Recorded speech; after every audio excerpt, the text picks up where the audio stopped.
More than 5 years after Radiohead successfully released a Pay What You Want album, other huge names across media have also chosen to become their own masters. Comedian Louis CK made a mint, self-releasing a stand-up album. Mega blogger Andrew Sullivan will be forgoing his paycheck from the Daily Beast to get paid directly from his readers. And South Park creators Trey Parker and Matt Stone announced that they're starting up their own studios to achieve total fundraising and creative control.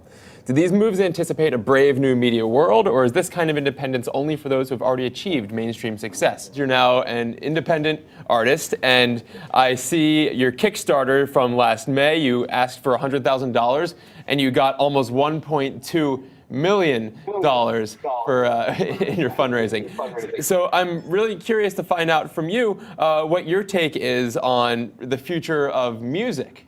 A lot of it is about personality. And the thing that I keep saying to people who ask me if this model can work for them and if this is the future is that I think there's going to be as many different systems as there are outlets and artists. And I think trying to make a blanket rule about what will work for journalists or what will work for musicians or what will work for authors is kind of the wrong conversation. I think that the cool thing about the internet right now is that you can totally personalize and customize your little system. And depending on whether you're a big, bold, loud personality like Kevin Smith or me or Trey Parker, something might work for you that wouldn't work for a shyer journalist or musician like PJ Harvey or Tom York.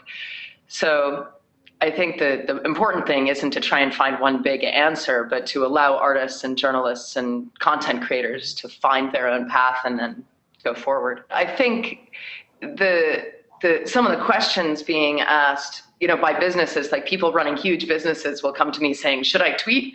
I'm like, well, that won't necessarily help your business unless you're doing it right and you really have something to say and you're really communicating something of value to your customers. I come from a street performing background. And after I graduated college and got my very expensive degree and had no job, that's exactly where I went to make money. I was on the street for about 5 years. And I think there's so much you can learn from that kind of system where you basically, you don't have a paywall. You're putting your content out for free. People coming by are mostly ignoring you, but some are giving you a quarter and some kind people are giving you $10 and $20 bills. And, you don't poo-poo any of it. You just take what generosity you can get and you do try to thank people as you can. I know, Hunt, you've stricken some broader nerves with your independent releases, right? But even when you make an independent movie, your goal is to get it seen. I think, first of all, make a good movie, whatever you're doing, but you want to make it be seen by as many people as possible. There's always a few lucky breaks from Sundance when you get picked up on all that. Donnie Darko was one of the first movies I did, and when we were financing it at Gaylord Films Pandora, we had a major label and an independent label, and we wanted Donnie Darko to be seen by a lot of people. It was important for us to get that release, and we didn't get as big a release as we wanted, but once it hit video and hit, it's still.